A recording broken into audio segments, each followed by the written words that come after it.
Bonjour tout le monde. Alors aujourd'hui on étudiera ensemble sur l'histoire de Korach. Comme on le sait tous, l'histoire de Korach elle se passe quand les Juifs étaient dans le désert. À un certain moment, il y a Korach avec toute sa famille, et plus Datan et Aviram, et encore 250 personnes du peuple juif, des personnes très très importantes, qui viennent voir Moshe et qui contestent.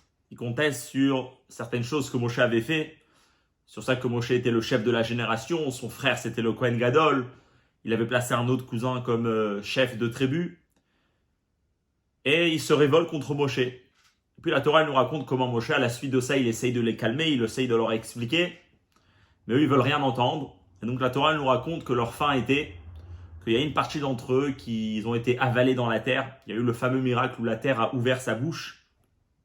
La terre s'est ouverte et donc une grande partie ont été avalés à l'intérieur. Et une autre partie, il y a un feu qui est descendu du ciel et qui les a brûlés. Et comme ça, la Torah elle termine avec l'histoire de Korach. Dans cette sira qu'on étudiera, c'est une sira que le rabbi a... Donc elle a été dit à deux occasions. Une partie de la sira a été dit Shabbat Parashat Korach Tafshin Yud Zayin en 1957. Et puis une autre partie c'était Yud Aleph Shvat Tafshin Lamed Aleph en 1971. Dans cette sira, le rabbi il expliquera quel était exactement l'argument de Korach. Qu'est-ce que Korach il voulait? Est-ce que c'était juste un simple argument? C'était juste une jalousie? Peut-être Korach il avait quelque chose de plus profond qu'il essayait de chercher. Donc le rabbi nous expliquera quel était l'argument de Korach, où Korach s'est trompé, comment Moshe lui a répondu. Et puis à la fin de la sira, le rabbi il nous montrera comment que de tout ce qu'on a étudié, on pourra prendre un très très bel enseignement, un très très belle approche pour énormément de problèmes qu'on a dans notre génération spécialement. Comment de cette histoire-là, on peut prendre un très très bel aspect de la Torah sur énormément de choses par rapport à la paix et l'union, l'égalité, etc. comme on verra à la fin de la sira. Alors on commence, c'est une sira dans Chelek Yutret, c'est la troisième sira de Parashat Korach, donc dans le volume 18. Seif Aleph. Bishne onashim nenshu Korach va'adato al machloktam kenegen Moshe ve'Aaron. C'est par deux punitions que Korach et son assemblée ont été punis à cause de leur dispute contre Moshe et Aaron. Et kol adam asher le Korach ubichlalam Datan va'Aviram bala haaretz ve'yarduhem ve'chol asher lahem chaim sheola. Il y a Korach et toute sa famille et plus Datan et Aviram que la terre elle les a avalés et donc ils sont descendus vivants en enfer comme la Torah le dit. Ve'lu chamishim u'matayim ish makriv ha'ketoret nisrefu ba'esh. Et par contre les 250 personnes que eux, comme on verra la suite sous le conseil de Moshe, ils vont offrir des kétorets, des encens, et bien eux, leur punition, c'est qu'ils ont été brûlés. Ok, ça c'est les punitions. Kayadoua, c'est connu, que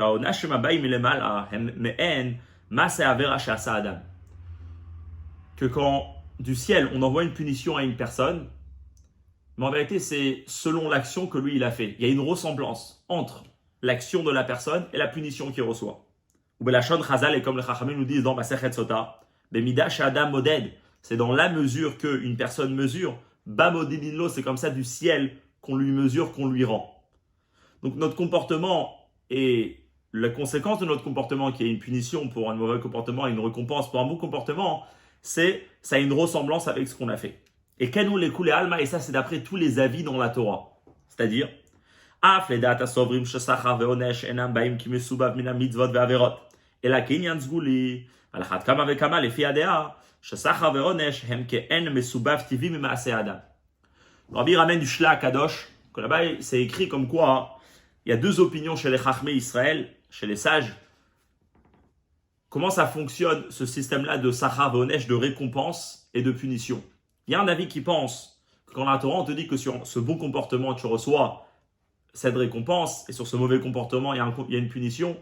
En vérité, la Torah, elle est juste en train de nous faire savoir la nature de nos actions.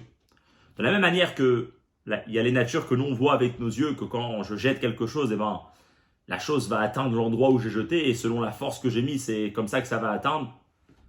Pareil, une mitzvah, ça entraîne une certaine énergie, qui fait qu'il y a la récompense qui vient. Et une avéra, ça entraîne une autre énergie, qui fait qu'il y a la punition qui vient. C'est quelque chose de naturel. Ça, c'est une opinion. Après une autre opinion, les récompenses et les punitions, c'est comme des sgoulottes. C'est très bien que la sgoula, pas forcément que tout le temps elle a à voir avec la chose pour laquelle c'est une sgoula. Par exemple, on dit que Kiddush Levana, c'est une sgoula pour quelqu'un pour pas avoir mal aux dents. Il n'y a pas de lien réel entre aller bénir la lune et pas avoir mal aux dents. Mais c'est comme ça, c'est une sgoula. Il y en a qui disent c'est la même chose par rapport aux punitions de la Torah. C'est pas quelque chose de naturel, mais c'est comme une sgoula, c'est-à-dire c'est comme ça que Dieu il a décidé que c'est comme ça que ça va se passer. Alors on dit que d'après ces deux opinions, c'est sûr qu'il y aura quand même une ressemblance entre les actions de la personne et la punition qui lui va. Même d'après celui qui pense que les punitions c'est pas directement lié c'est pas une conséquence naturelle et c'est que comme une sgoula, comme le rabbi l'appelle. Une sgoula dans le sens que ça n'a pas de lien direct avec l'action que la personne a fait. Et donc, si c'est comme ça qu'il faut voir dans toutes les choses de la Torah, donc pareil par rapport à notre histoire de Korach. Donc on va essayer de comprendre dans notre sikha. Ezo shaychut veidamut yesh ben on she'asrefa ve'ablia ou ben achet ve'abgam she'alehem ba'u amachloket al Moshe ve'Aaron. Donc on va comprendre quel lien et quelle ressemblance il y a entre les punitions qui ont été données, qu'il y a une partie qui ont été condamnées au feu, une autre partie qui ont été englouties, et l'action, et le comportement que ces gens-là ont eu. Leur mauvais comportement a été qu'ils se sont disputés contre Moshe et Aaron. Ils ont eu une marloquette contre eux. Quel lien il y a avec leur comportement et la punition qu'eux ils ont reçue? Et ça, c'est le but de la sikha. Et bien, est-ce qu'on pourra déjà répondre à ça? Le rabbi, ce qu'il va faire à partir de maintenant, c'est qu'il va proposer des réponses qui ont déjà été données. On verra qu'à priori, il manque un peu d'explication dans ces réponses. Et donc, à la fin de la sikha, on reviendra sur ce sujet. Donc, par rapport à la première punition qu'on a discutée, qui était qu'ils ont été engloutis dans la terre, comme les verbes Pachout, on aurait pu expliquer, donc comme le Abarbanel il explique,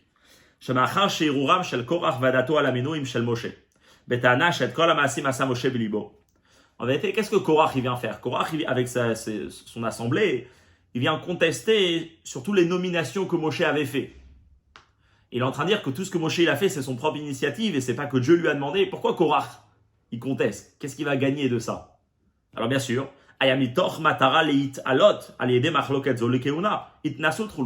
que lui, il avait pour but que lui-même, il devienne Kohen. Il n'est pas d'accord que lui soit Kohen parce que lui, il veut être Kohen. Lui-même, il veut s'élever. Et ça, en fait, c'est le problème de Korach. La faute de Korach, la faute de leur mauvais comportement c'est que eux, ils voulaient monter très très haut alors que c'était pas leur place. Eux, c'était pas des Kohanim. Et donc, puisque ça, c'était leur mauvais comportement qui voulait s'élever à un niveau qui n'était pas leur, arrête morad zonen shubetachlit hayrida yardu gomer chaim shola. C'est pour ça qu'ils ont été punis, qu'eux ils sont tombés très très bas dans l'abîme, dans l'enfer. Ils voulaient monter très très haut. Le lien qu'avec leur punition, c'est qu'ils sont tombés très très bas. Ça c'est pour trouver le lien entre la punition de l'engloutissement. Et bien et pareil, on pourra trouver un lien avec ça. Pourquoi ils vont être condamnés au feu? Alors on connaît tous l'histoire. C'est qu'une fois qu'ils sont venus voir Moshe il leur dit écoutez, il y a un Kohen. Si vous voulez tous devenir il y a un Kohen Gadol. Si vous voulez tous devenir des Kohanim, alors que vous n'êtes pas des Kohanim, venez, vous offrez des encens, l'ektoret. Tous les jours dans le Beth Amikdash, on devait prendre des plantes avec lesquelles on brûlait, qui faisaient une bonne odeur dans le Beth Amikdash. Alors ça interdit pour quelqu'un qui n'est pas Kohen de le faire. Moshe leur a dit, si vous voulez être Kohen, vous pensez que vous êtes à ce niveau, alors faites-le. Et on verra demain, celui qui reste vivant, c'est un signe que Dieu veut que lui soit Kohen. Et celui qu'il meurt, c'est un signe que Dieu montre qu'il n'est pas Kohen. Et à la suite de ça, on voit qu'il y a un feu qui a brûlé ces personnes le lendemain, quand ils ont ramené ces pelles avec les encens. Donc, mais pas mashma du sens des versets, ça a l'air. Que ça qu'ils ont été punis par le feu. En fait, c'était une conséquence parce que eux, ils ont offert des kétoret, des encens, que les encens, donc il faut les brûler. Mais puis, mais puisque c'était un feu étranger, c'est-à-dire un feu interdit dans le temple, parce que ceux qui l'ont fait, c'était pas des Kohanim. Alors, Alken, c'est pour ça qu'il y a un feu qui est venu et qui les a brûlés. En d'autres mots, ils ont été punis par le feu parce qu'ils ont fait des encens interdits qui est donc lié avec le feu. Deux explications qui nous montrent le lien entre les deux. Mais c'est pas suffisant comme explication. Et on va s'arrêter déjà sur la deuxième punition, sur la punition du feu. Alors, on comprend pas. C'est qui a conseillé à ces gens-là d'offrir des kétoret? C'est eux-mêmes qui voulaient qu'on les punisse sur ça. C'était Moshe qui leur a proposé. Alors bien sûr, on va dire, alors bien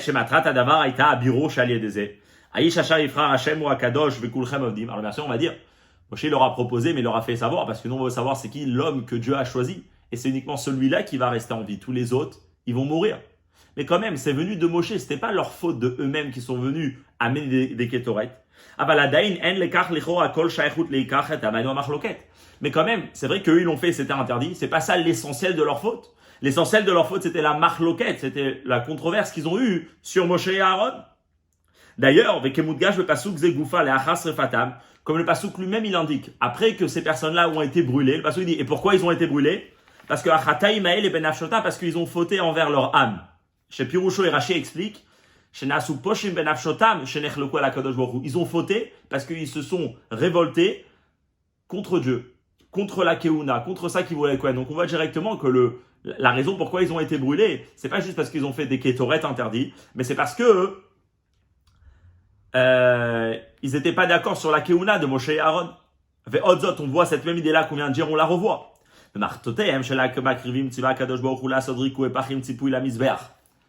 la suite de ça, qu'ils ont été brûlés, Dieu il demande à Moshe qu'il prenne toutes les pelles avec lesquelles ces personnes-là ils ont offert leurs encens et qu'il les fait fond, etc. Et qu'il en fait un couvert pour le misbéach. Comme ça, tout le misbéach sur lequel on offrait les sacrifices sera entouré de ces pelles-là. Et pourquoi? Alors Rachid nous dit, les maniyu, les hot, les ikaron, sheyomu, eloayu meotan, shenecheloko alakuna. Comme ça, on va tout le temps se rappeler. Dès qu'on verra les pelles sur le misbéach, on dit, ah, ça c'est des personnes qui se sont révoltées, qui ont remis en question la keuna de Aaron et ses enfants. Donc c'est quoi le but de ces pelles? Ça nous rappelle la punition qu'eux ils ont reçue sur ça qui se sont révoltés contre Moshe et Aaron. Mais si on dit que ça, ils ont été punis par le feu, c'était à cause du feu des kétorettes qu'ils n'avaient pas le droit de faire. Alors il manque l'essentiel dans ce signe. On est en train de nous dire que le signe, c'est pour nous rappeler qu'ils ont été nechleku à la keuna. Et là, on nous dit non, c'est pourquoi ils ont été punis par le feu. C'est parce qu'ils ont offert les kétorettes. Donc c'est sûr que c'est pas ça le pshat. On est obligé de dire ce sens même, enfin cette punition elle-même qui dit cette punition qu'ils ont été brûlés. Les shloshaychut, les ikaron, sheyomu, eloayu, motan, shenechleko, alakuna, c'est sûr que c'est lié avec ça, que eux ils se sont révoltés, ils se sont disputés sur la keuna de Aaron. Et donc ce qu'on va essayer de comprendre dans cette sikha, c'est donc on va essayer de comprendre le lien, quel rapport entre être brûlé et ça qu'on a contesté contre la keuna. Ça, c'est par rapport à la deuxième punition. Par rapport à la première punition qui était que ça, ils ont été engloutis. Alors, on a donné une explication que eux, ils voulaient s'élever à un niveau qui n'était pas leur. Donc, c'est pour ça que Dieu, il les a fait tomber très, très bas. Mais ça aussi, ça pose problème. Les filles anal, ikara adgashahi, biprat zeshel, veyarduhem, vecholashalahem, chayim shola. D'après ce qu'on a expliqué, l'essentiel dans leur punition, c'est quoi? C'est ça qu'ils sont descendus très très bas. Pas le fait qu'ils ont été avalés, parce que avaler, ça n'a rien à voir avec ça qu'ils voulaient s'élever. Ça qu'ils sont descendus très très bas, ça a à voir avec ça qu'eux, ils voulaient s'élever très très haut, mais qu'ils n'avaient pas le droit de le faire. Et c'est quoi le problème?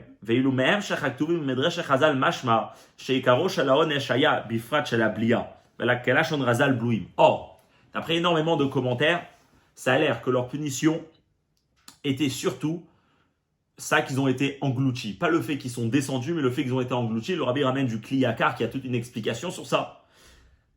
Et donc, si ça c'était l'essentiel de leur punition, donc on devra trouver le lien. On devra trouver le lien entre leur faute qui était qu'ils se sont révoltés contre Moshe et Aaron et ça qu'ils ont été engloutis. Ok, donc c'est un petit pile-poule. Ce qu'on essaye de sortir, c'est la question qu'on a posée dans le Seif Aleph, qui a été quel lien il y a entre leur mauvais comportement et les punitions avec lesquelles ils ont été punis. Alors ici, il va poser juste une dernière question d'un midrash très intéressant. Gam Tzarech Lavin, il faut aussi comprendre. Le midrash Ita, jusqu'à maintenant, on a vu comment il y a une partie des gens qui ont été avalés, une partie des gens qui ont été brûlés. Et Korach lui-même, comment il a été puni? Alors le midrash il dit comme ça, Korach laka yoter mikulam. Korach, il a été puni plus que tous. Parce que chez Nisraf, Venivla, il a été brûlé et il a été avalé dans la terre. Son âme, elle a été brûlée et son corps, il a été avalé dans la terre. Donc il a eu les deux punitions. Et le Midrash il dit, mais pourquoi il a été puni par ces deux punitions? Alors il continue. Parce que s'il aurait été uniquement brûlé et pas englouti,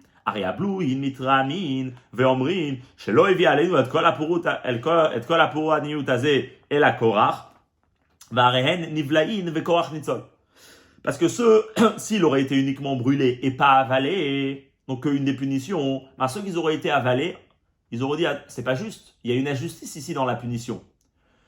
C'est qui l'essentiel? Et c'est qui la cause essentielle pour nos mauvais comportements? C'est Korach, c'est lui qui nous a incités. Pourtant, nous on a été punis et lui il a été sauvé. C'est pas juste. Donc c'est pour ça qu'il a eu besoin aussi d'être avalé. Alors peut-être qu'on va uniquement le punir par ça qu'il va être avalé et pas le brûler. Ah non. Ils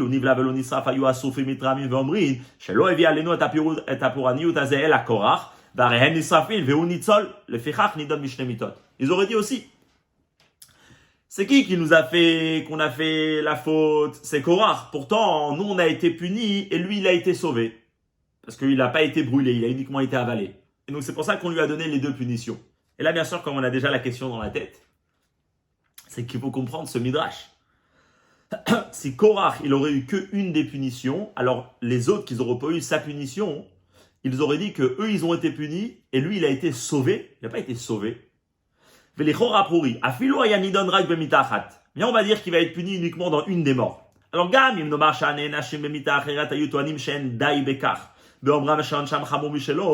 alors peut-être que les autres, ils auraient pu dire, comme quoi, c'est pas suffisant la punition que lui, il a eue. Parce que eux, ils vont juger comme quoi leur punition était plus sévère. Mais mais ils n'auraient pas dit que lui, il a été sauvé, alors que lui aussi, il a été puni. Donc, quel est le sens de ce midrash de dire que comme si on n'a qu'une des punitions, eh ben, on est sauvé complètement, enfin, par rapport à Korach. Ça, c'est ce qu'on verra à la fin de la sikha. Donc, ça, en fait, c'est les deux questions qu'on va répondre, le lien entre le Raverot et l'explication dans ce midrash. Et à partir de maintenant, le Rabbi va commencer dans toute une explication très profonde dans toute l'histoire de Korach. Parce qu'en vérité, ici, il y a une question qu'il faut comprendre. Si on s'arrête au sens simple, on ne comprend pas exactement qu'est-ce que Korach il voulait. Quel était exactement l'argument de Korach? Qu'est-ce que Korach il cherchait dans toute cette histoire? Alors bien, à partir de maintenant, il va nous donner toute une explication beaucoup plus profonde. Comment regarder tout ce qui s'est passé à ce moment-là. Bien sûr, comme le Rabbi le fait dans beaucoup de sikhot, c'est de nous montrer comment en vérité les arguments de Korach et ce que Moshe va lui répondre, en vérité, c'est des arguments qui existent encore aujourd'hui. Et c'est des débats qui peuvent exister encore aujourd'hui. On verra quelle est exactement la vision de la Torah sur le sujet qu'on va aborder. Et comment encore aujourd'hui, comme ça le Rabbi va finir à la fin, nous aussi on doit être les Moshe, ceux qui vont ramener l'argument de la Torah sur ce problème. Et on rentre directement à l'intérieur. On va commencer par expliquer quel était le point de la machloket de Korach. Alors, Rabbi va prendre. Il n'y a qu'un pasouk dans la Torah où Korach est en train de parler. Toutes les autres choses qu'on connaît de Korach, c'est que des midrashim. Mais dans la Torah, qu'est-ce que Korach est en train de dire? Et le Rabbi ramène. Tanat Korach Haïta. L'argument de Korach est le suivant. Kichol Haïda Kulam Kedoshim. Il y a toute l'assemblée qui est saint. Ou Betocham Hashem. Et dans toute l'assemblée, Dieu se trouve. Alors, Umaduatit Nasuhu al Keal Hashem. Alors pourquoi vous vous élevez sur l'assemblée de Dieu? Pourquoi vous faites des différences dans le peuple juif? On est tous pareils. On est tous kadosh. On est tous bons. Pourquoi vous voulez faire des différences dans le peuple juif? Il y a un qui est en haut, un qui est en bas. Kloma. Ça, c'est l'argument de Korach. Hu Bikesh. Korach, c'est celui qui demande Shelo hiyu kol evdelim ben bnei Israël. Il demande qu'il n'y a aucune différence entre les juifs. Il y a plus forte raison. Il y a plus forte raison qui demande qu'il n'y a pas un juif qui est plus grand que l'autre. D'une manière générale, il demande, venez, on arrête les différences. Venez, on arrête les séparations. Venez, on arrête de dire que lui, il est comme ci et lui, il est comme ça. Et c'est sûr qu'il demande aussi, venez, on arrête de dire qu'il y a peut-être un juif qui est dans un niveau plus haut que l'autre. Ou Bekar. Et pourquoi il demande ça? Parce que d'après lui, les filles d'Ahato, et le Rabbi dit bien, parce que d'après son avis, d'après sa manière de voir les choses, il se dit que c'est un tel argument que tu es Ardoud ben Bnei Israël qui peut ramener l'union dans le peuple juif. En vérité, quand Korach est en train de discuter sur la Keuna, c'est pas la Keuna qui le dérange. C'est pourquoi on dit qu'il y a un Cohen, il y a un Lévi, il y a un Israël. Et le Cohen, il doit avoir un tel comportement, le Lévi un autre, et le Israël un autre comportement. Et lui, il a ce niveau de sainteté, lui, il a ce niveau de sainteté, et celui-là, il fait ci, et celui-là, il fait ça. Pourquoi on fait tellement de différence entre le peuple juif? Et pas seulement parce que les hommes, c'est des êtres humains et ils ont leur ego. Non, vraiment, dans la Torah, déjà, il y a des différences. Le Kohen, il doit avoir un certain comportement. Le Lévi, un autre comportement. Korah, c'est celui qui demande, venez, on met tous les juifs ensemble. Venez, on met tous les juifs pareils. Venez, on arrête les différences. Et ça, c'est la manière comment on pourra avoir un peuple qui est uni, un peuple qui est en paix. Korah, en vérité, c'est celui qui cherche à amener la hardout dans le peuple juif. Le shalom dans le peuple juif. Et donc, c'est pour ça qu'il demande, Kulam Kedoshim, arrêtez de faire des différences. Alors pour lui, Korah, c'est un très très bel argument qu'il a. Mais là, c'est étonnant. Ulama Torah Omeret, la Torah, elle nous dit, Sheta Anato, que cet argument, Vehanagato shel Korah, et ce comportement de Korah, Ayudavka haheper agamur mina ardut, machloket. C'est un comportement qui était tout le contraire de l'union. C'est un argument qui amène à tout le contraire de l'union. Au contraire, ça amène à la dispute des telles paroles. Plus que ça, tout au début de la paracha, comment ça commence? Vaikar Korach, Korach il a pris. Le Targum Onkelos, il arrive et il t'explique et il te dit comme ça, il te dit, c'est pas Korach il a pris. Korach il a séparé. Korach il s'est disputé. Depuis le début de l'histoire, le Targum Onkelos, il veut faire savoir à la personne, sache que ici, cette personne, il vient pour faire des disputes.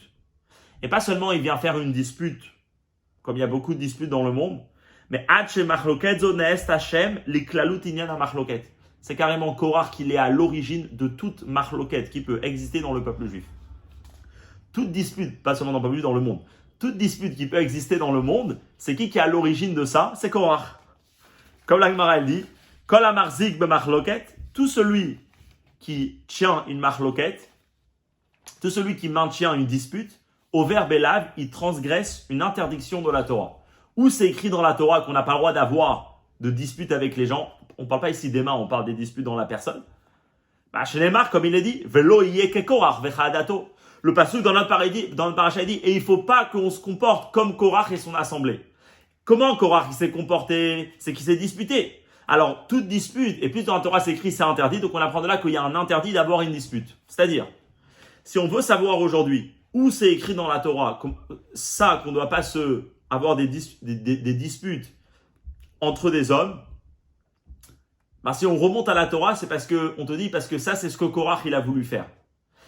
Et ça c'est la question très forte que le Rabbi va poser ici. Velichora et a priori, ketzad itachen, comment c'est possible? Shedrishato le'ardut ben bnei Israël, que la personne qui a demandé l'union du peuple juif, c'est carrément lui qui va être à l'origine déjà vraiment que son comportement à lui, ta'aport les machloket, c'est ça carrément qui va entraîner une dispute. Si Korach il est en train de venir et en train de demander que tout le peuple juif soit uni, comment ça se fait qu'on voit que les conséquences de son argument et les conséquences de tout ce qu'il était en train de raconter, c'est ce qui a ramené à une dispute. Et pas seulement à juste une dispute simple, mais machloket be'ofen garua kolkach, une machloket tellement grave, achekod machloket shetiye ben bnei Israël, à un tel point que toute dispute qui peut exister entre les juifs, nikret al-shem machloket zo va être appelée sur le nom de la machloket de Korach. Il y a des juifs en 2022 qui se disputent sur n'importe quoi, on dit ça c'est une dispute de Korach. Alors que Korach c'était lui qui est en train de crier non, venez on est tous pareils, venez on fait l'égalité, venez on fait l'union, venez on fait plus de différence. Comment ça fait que la personne qui cherchait l'union, c'est lui qui aujourd'hui il a à la source de toute dispute et de toute séparation qui peuvent exister dans le monde. Et là le Rabbi va commencer l'explication, parce qu'en vérité Korach il n'a pas compris quel était le moyen d'unir des gens. Et d'unir, ici on parle pas seulement des hommes, on parle dans la vie d'une manière générale, dans les familles, dans les couples et dans le monde, dans le travail. Vraiment d'une manière générale, quelle est l'opinion de la Torah sur le shalom? Comment une personne peut amener la paix? Comment une personne peut amener l'union dans le monde et dans son propre monde autour de lui? Donc c'est une explication que le Rabbi va commencer ici, qui va être en vérité la réponse que Moshe va donner à Korach. Moshe va dire à Korach, tu cherches à faire quelque chose, mais tu t'es complètement trompé. C'est une explication que le Rabbi elle est assez longue, c'est l'essentiel de la Sikha. Ça va commencer depuis le Seif jusqu'au Seif Tet. Et le Rabbi dit comme ça. Abiur al-Kar, l'explication sur ça pour comprendre comment c'est possible que de l'argument de Korach, on est arrivé à une séparation tellement grande. Mais Rumaz b'tshuvat Moshe Rabbeinu boker veyoda Hashem. Mais en vérité, elle est pour répondre à l'argument de Korach, c'est allusionné dans la réponse que Moshe va lui donner. Alors, comme on a tous appris le Chumash, Korach il vient voir Moshe, il lui propose ses arguments, et Moshe lui dit « Le matin, et Dieu fera savoir ». Qu'est-ce que Moshe veut lui dire? Alors, le sens simple, c'est que Moshe, il veut essayer de repousser Korach, pour essayer de dire peut-être qu'il va aller dormir, peut-être qu'il va changer d'avis, j'ai pas envie qu'il soit puni. Et donc, il lui dit « Attends demain matin, viens, on reparle de ça demain matin ». Ça, c'est une explication. Mais après, le Midrash, il ramène une autre explication que Rashi ramène, qu'en vérité, ici, Moshe, il est surtout en train de répondre à Korach pourquoi il se trompe dans son argument. Alors, Kepirusha Midrash, Shevi Rashi Bepirusha à la Torah. Amarla et Moshe, en vérité, Moshe, il est en train de lui dire la chose suivante. Gvulot Chalak Akadosh Baruch Hu Beolamo.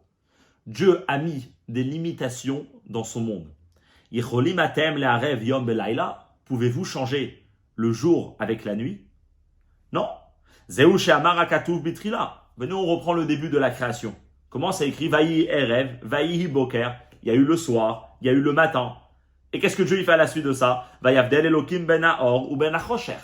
Dieu il a séparé entre la lumière et l'obscurité. Il a mis la lumière dans le jour, l'obscurité dans la nuit. Et donc Dieu il a mis des limites dans son monde. Dans le temps, dans la lumière, dans l'obscurité. Vekach ivdil et Israël minaku vechulu. Pareil, Dieu il a fait des limites. Il y a le juif, il y a le goy, ils sont différents. Vekach ivdil Aaron, shenemar vaivadel Aaron lagdisho bekodesh hakodashim. Et pareil dans le peuple juif. Dieu il a fait des limites, Dieu il a fait des séparations. Il y a Aaron, que lui il a une certaine sainteté, que le reste du peuple n'a pas. Et donc, si vous réussissez à enlever cette séparation que Dieu il a fait entre le jour et la nuit, ce qui est impossible, sachez que c'est de la même manière que vous pouvez enlever cette limite que Dieu il a mis, qu'il y a un Cohen, il y a un Lévi, il y a un Israël et il y a des différences. Ça, c'est la réponse que Moshe il donne à un Korach. Maintenant, comment il lui répond? Comment il lui répond à son argument à Korach? Et là, le Rabbi il explique. Donc l'argument de Korach, c'est de dire que moi je veux unir le peuple juif, je veux ramener la hardout d'une manière générale dans le monde. Et donc la meilleure manière de le faire, c'est de dire qu'on est tous pareils. C'est de dire qu'on est tous égaux, c'est de dire qu'on a tous le même caractère, on a tous la même nature, et de parler un tel message, c'est ce qui va unir les gens. Parce que peut-être c'est nos différences qui nous font qu'on se dispute et qu'on n'arrive pas à vivre ensemble. Et là le Rabbi dit, c'est pas du tout la réponse que Moshe lui a dit. Moshe lui a dit, tu te trompes dans les mots du Rabbi. Asvar a basé l'explication dans ça.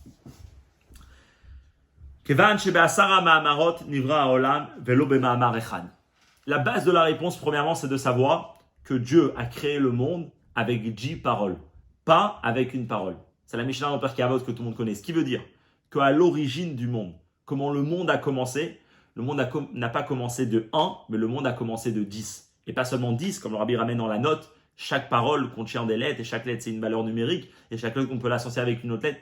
La source du monde, c'est énormément de détails. C'est pas un.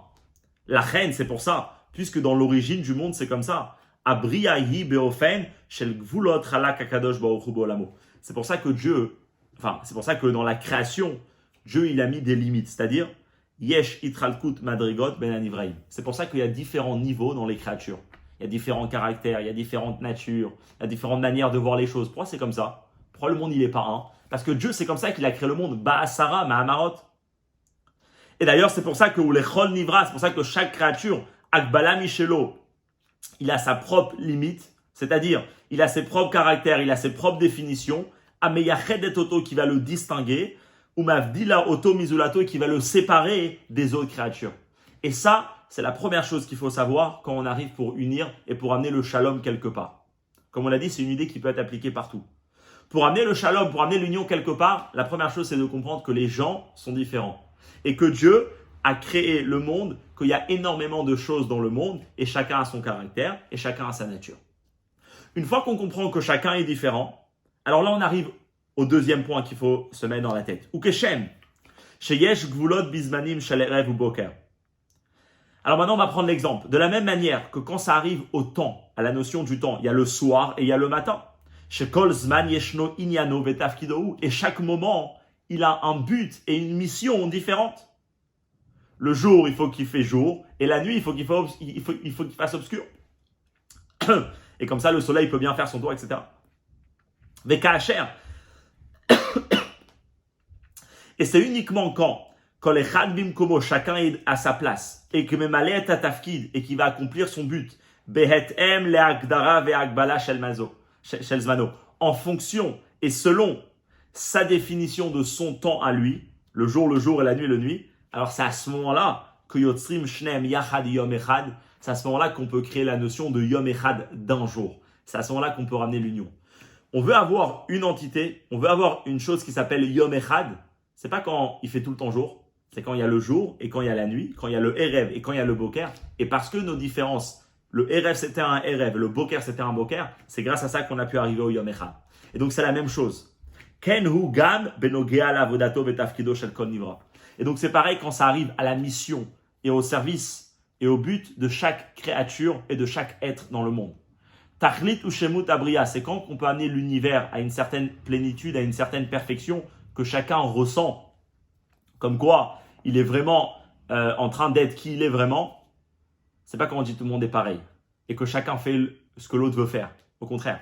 Ikacher kol nivra, mais c'est quand chaque créature, mais malé et tafkid, il va accomplir le but chez les maano ou nivra pour lequel lui il a été créé. Be'agdarato ve'agbalato amesumiemet, dans ses propres limites et dans ses propres définitions que Dieu l'a créé. Et ça, c'est ce qu'il faut savoir. Ce qu'il faut savoir, c'est que chacun a été créé différent et c'est quand chacun se focalise sur quelle est sa mission en fonction de comment lui, il a été créé, c'est grâce à ça qu'on peut arriver à une certaine harmonie qui pourra créer quelque chose de un. Et même si le soleil, c'est quelque chose de magnifique, si la nuit, on décide de mettre le soleil, et ben là, on oublie une journée. Il n'y a plus le jour. Mais si, par contre, on a une personne que lui, il va pas accomplir son but, il va pas accomplir sa mission en fonction de comment lui, il a été créé et de comment son caractère à lui est. Et là, où osek, voda shenoada lenivra acher. Mais lui, il va être occupé à faire une mission qui a été destinée pour une autre créature dans le monde, pour une autre personne dans le monde. Autant bien que ça peut être la chose que lui, il est en train de faire. Mais puisqu'il fait pas la chose pour laquelle lui, il a été créé. Areu gorem bilbul besidre bereshit. Alors lui, il emmène un trouble dans l'ordre de la création. À ce moment-là, les choses commencent à perdre leur place. Et là, c'est à ce moment-là qu'on ramène tout le contraire de l'harmonie et de l'union. Pourquoi ? Parce que un est occupé de faire quelque chose que l'autre a été créé pour. Et ça, c'est le premier point à savoir. Le premier point à savoir, c'est que dès qu'on arrive à faire le shalom, c'est quand chacun sait qu'il est différent de l'autre. Et donc, son but dans la vie, c'est quoi ? C'est de s'occuper pour se développer à lui-même en fonction de comment lui, il a été créé. Et quand chacun arrive à faire ça, c'est comme ça qu'on peut ramener le shalom, parce que chacun connaît sa place. Et donc, chacun peut amener le monde pour le but pour lequel il a été créé. Parce que il se comporte en fonction de comment Dieu, il a créé. Et ça, tout ça, c'est basé, parce que le monde, il a été créé par Sarah Mamarot. Le monde n'a pas été créé par un, mais le monde, il a été créé par 10 et même par beaucoup plus. Alors, Rabbi continue, il dit que de la même manière que c'est comme ça dans le monde, c'est comme ça aussi dans la Gdusha qui se trouve dans le monde. On verra dans les mots. De la même manière qu'il y a des limites et il y a des différences entre les créatures,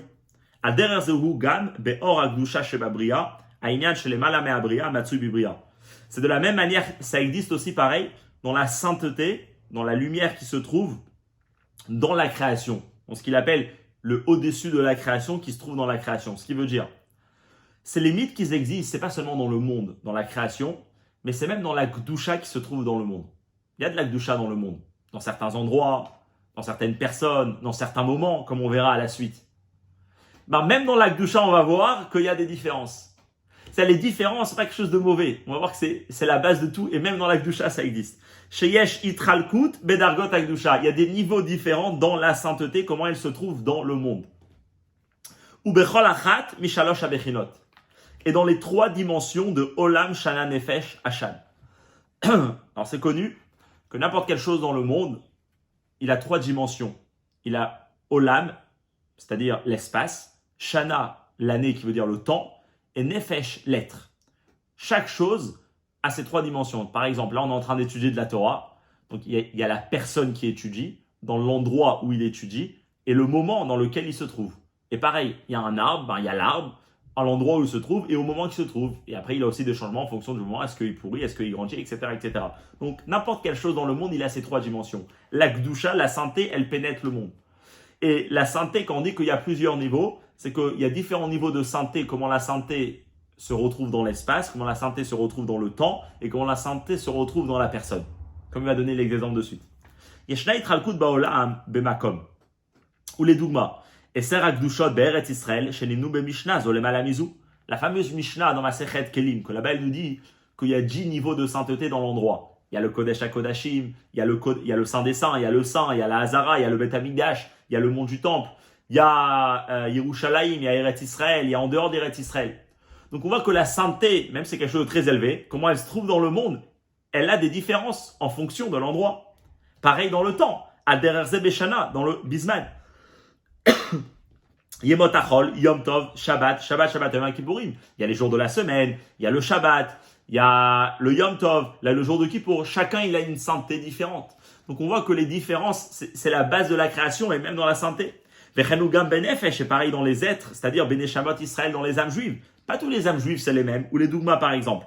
Achaluka, Klalit, Shalamat, Litaï. On a été appelé le peuple triple, c'est-à-dire Kohanim, Lévim et Israélim. Il y a la sainteté du Kohen, il y a la sainteté du Lévi, il y a la sainteté du Israël. Il y a lui doit se comporter comme ça, lui doit se comporter comme ça, dans les mitzvot. Ou ben a Kohanim Goufa, les mit Kohen Ediot, Aledagan, Alebioter, Kohen Gadol. Et dans les Kohanim eux-mêmes, il y a un Kohen simple, et il y a un autre Kohen, jusqu'à qu'il y a le Kohen Gadol, que lui il a une sainteté qui est beaucoup plus haute. Pareil, Chaluka le Asara Sugim Shebe Israël, Merashachem Shiftechem, Atrotav Etzera, Veshoav Bemecha. Dans Parashat Nitzavim, c'est connu que la Torah, quand Moshe il se tourne vers tout le peuple juif avant sa mort, eh ben il dit, vous, tout le peuple juif, les chefs de tribu, les policiers, les vieux, là-bas il cite 10 catégories différentes dans le peuple juif. Pareil, c'est connu du Zohar, que le peuple juif il a été séparé dans 600 000 neshamot et chaque neshama elle est différente. Donc on voit que même comment la Kedusha elle rentre dans le monde, eh ben la Kedusha elle se sépare en différents niveaux. Et donc là, le rabbi dit comme ça. Ou Keshem, chez Ben Ibrahim Atzman. De la même manière que dans les créatures, de ce qu'on a parlé dans le Seifé. Ah, Nagar, Itsuya, c'est quoi le bon comportement qu'il faut adapter dans le monde? Ishelo Yeshanu et Tafkidam. C'est de ne pas changer leur but, Shekol, et leur mission dans le monde. Shekol, Nivrayim Ale, Tafkido Ameyuad Lo. Velo et Tafkido Shel Zulato. Que chacun doit accomplir sa mission pour laquelle lui il a été créé et pas accomplir la mission de son ami. Et c'est uniquement comme ça que et c'est uniquement quand chacun se focalise sur soi-même pourquoi lui il a été créé qu'on peut arriver à une situation de paix. Et d'ailleurs c'est comme ça que ça marche dans le monde. Rabbi donne un exemple.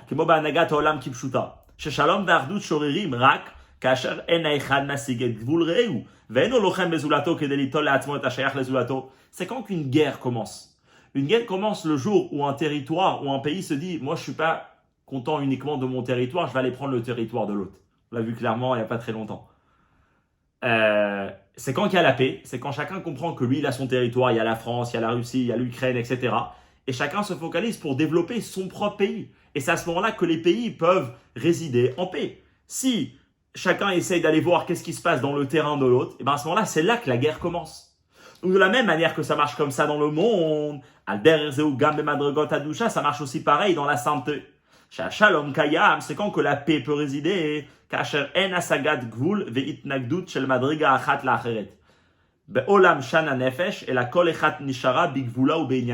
quand il peut avoir la paix, c'est quand chaque niveau de sainteté se focalise sur soi-même. Dans l'exemple, c'est quand qu'on peut avoir que la Shrina et la Kedusha résident dans le peuple juif, c'est quand le Kohen c'est un Kohen, et le Lévi c'est un Lévi, et le Israël c'est un Israël, et chacun fait son maximum pour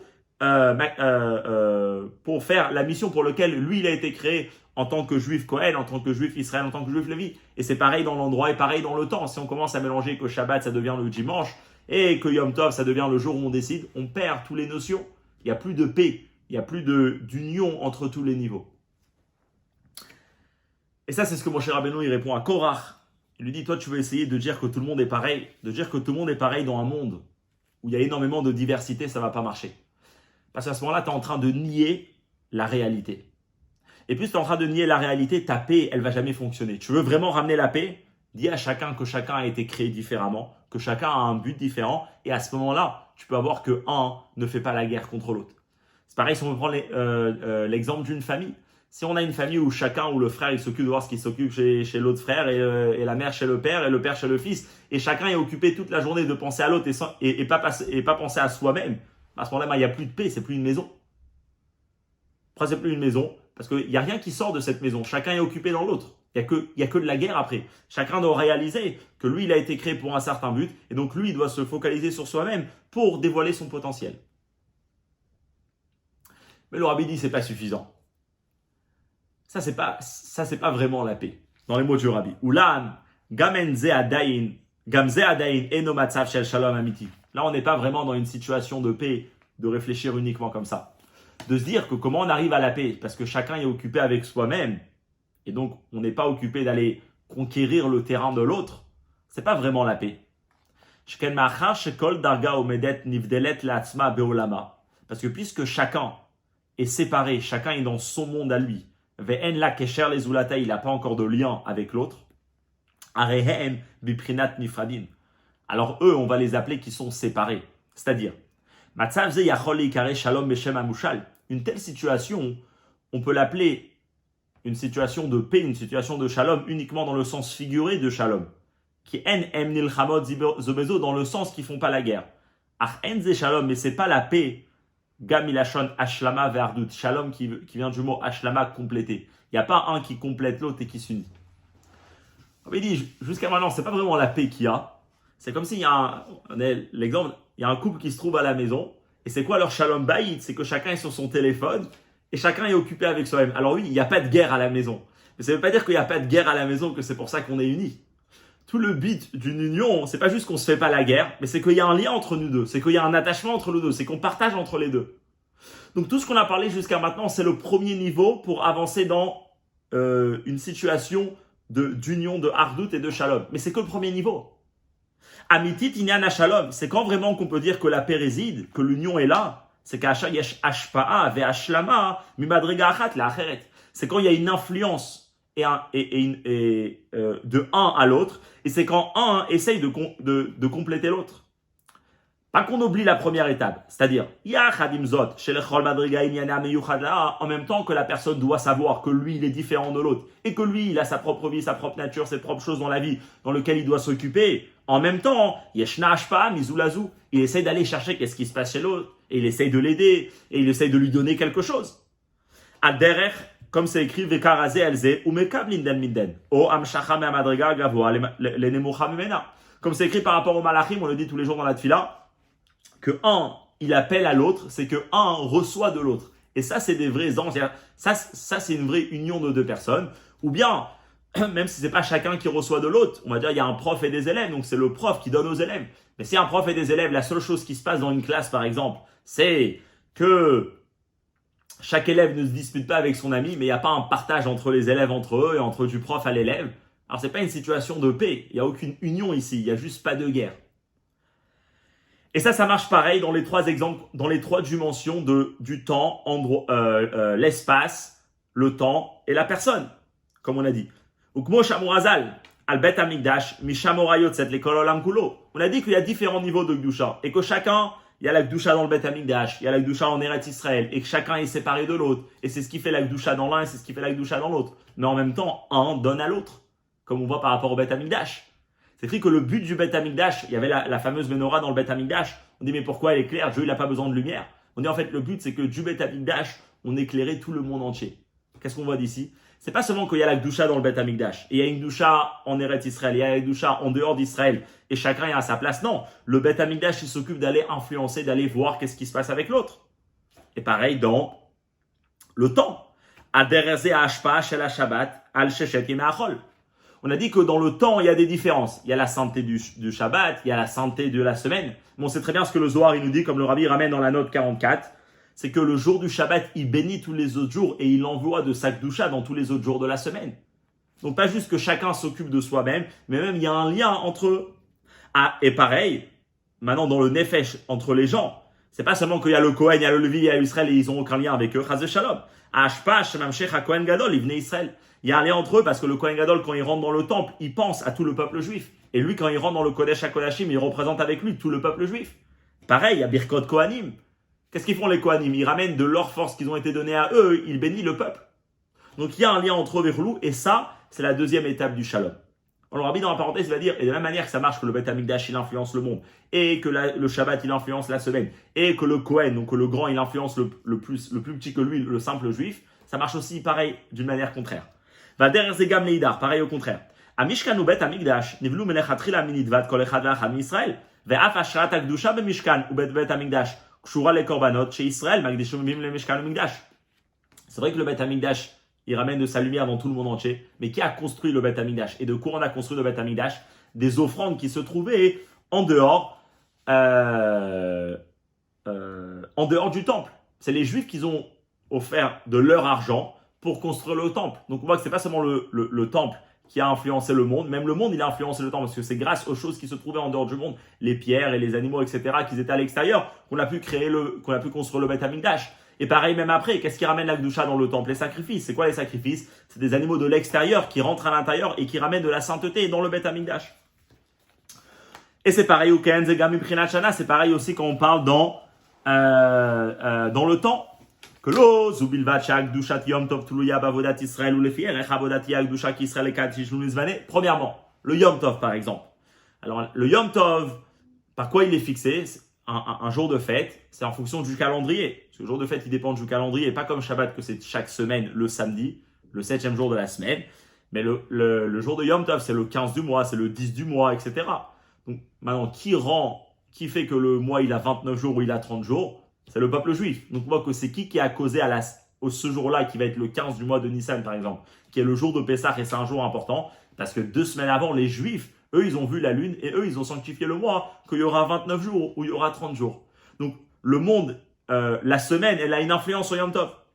Et la af lega beshabbat anu motzim et haklal mi shetarach be'erev shabbat yochal beshabbat והפירוש הפנימי בזה הוא שקדושת השבת אצל יהודי היא ביתר שאת אם הוסיף בטרחתו בעבודתו בששת ימי החול. Et même par rapport au Shabbat, car pour lui ne dépend pas du juif, parce que le Shabbat c'est tous les 7 jours, et le juif il peut rien faire pour rajouter sur le Shabbat, ça dépend pas de lui quand même. La Gemara dit que celui qui s'est fatigué la veille du Shabbat, il pourra bien profiter pendant Shabbat. Au sens simple, si quelqu'un il a préparé des bons repas Shabbat, ben là il pourra bien manger Shabbat et donc bien profiter de Shabbat. Le sens plus profond il est que si un juif pendant la semaine, il s'est bien travaillé, ben sa sainteté du Shabbat elle va être différente. Si un juif il s'est raffiné pendant la semaine, le Shabbat il est beaucoup plus fort. Donc je vois de là que même la semaine peut avoir une influence sur le Shabbat. Ou benefesh. Et pareil dans l'âme, dans le peuple juif, Ita Bigmara c'est rapporté dans la Gemara. Benogea le Kohen vekidashto. Lechol davar shebigdusha lektoa rishon ou levar rishon velitol manay afer rishon. La Gemara elle nous dit comme ça. La fameuse Gemara dans Masechet Gitin. Ouais, dans Masechet Gitin. Où la Gemara elle dit vekidashto, tu dois le passage qui dit tu dois sanctifier le Kohen. C'est quoi tu dois sanctifier le Kohen? Le Kohen il est déjà kadosh. Si le père il est Kohen, le fils il est Kohen, ça ne change pas de l'être humain qui peut le sanctifier. Alors il dit oui, en fait là c'est rien à t'apprendre que le Kohen tu dois lui donner du respect au sens simple. Qu'est-ce que tu dois lui faire? Si on doit faire Birkat Amazon, c'est lui qui doit bénir en premier, c'est lui qui devra faire le Zimoun. Si on doit monter à la Torah, c'est lui qui monte en premier. C'est de ce pasouk là qu'on apprend. Alors veillez Shlomar, les fipash tout à la shol vekidashto. Demash ma sheyesh osafa bigdushat haKohen al yedei Israël, shen ze inyan shel kavod u mishum darke shalom bilvad.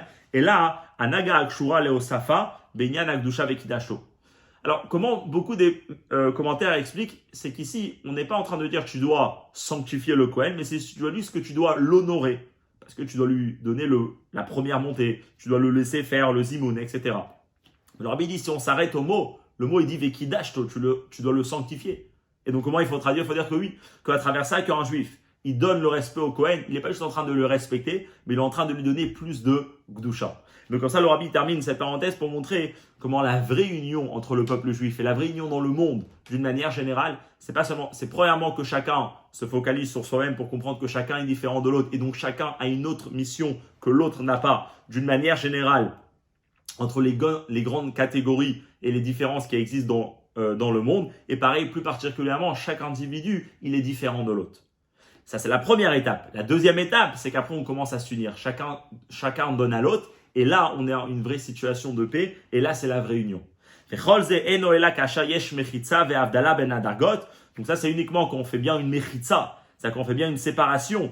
Et on est bien en train de catégoriser que là, c'est différent. Et là, lui est différent. Lui, il est différent. Et en même temps, et en même temps, chacun influence l'autre. C'est à ce moment-là qu'on peut arriver à un vrai shalom. Ok. Et ça, c'est ce que Moshe, donc encore une fois, dans l'explication, c'est comment Moshe il est en train de répondre à Korach.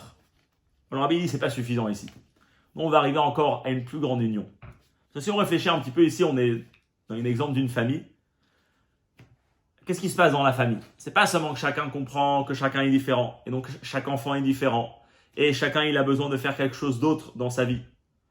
Mais en même temps, on a aussi besoin de comprendre que chacun doit donner à l'autre. Mais c'est pas seulement ça.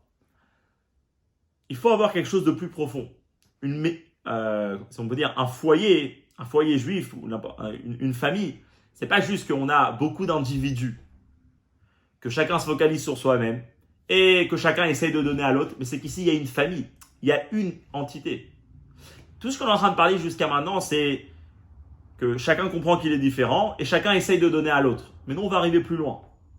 Le vrai shalom, et c'est ça ce qui va parler maintenant dans le chet, c'est qu'on arrive tous à comprendre qu'en vérité, on fait tous partie de la même identité. On fait tous partie du même but, c'est juste que ça s'exprime d'une manière différente. Ou même encore plus profond, comme on verra. Derrière Zou, ce chemin-là, donc les deux étapes qu'on a parlé jusqu'à maintenant, Movila et la Madriga Analit Beyoter Shala Shalom, c'est ce qui va ramener au plus grand niveau de Shalom qui peut exister, qui est les Tachlit Ha'ashlama ve'Hashlemut, Shel Kol Amadrigot Ke'achat.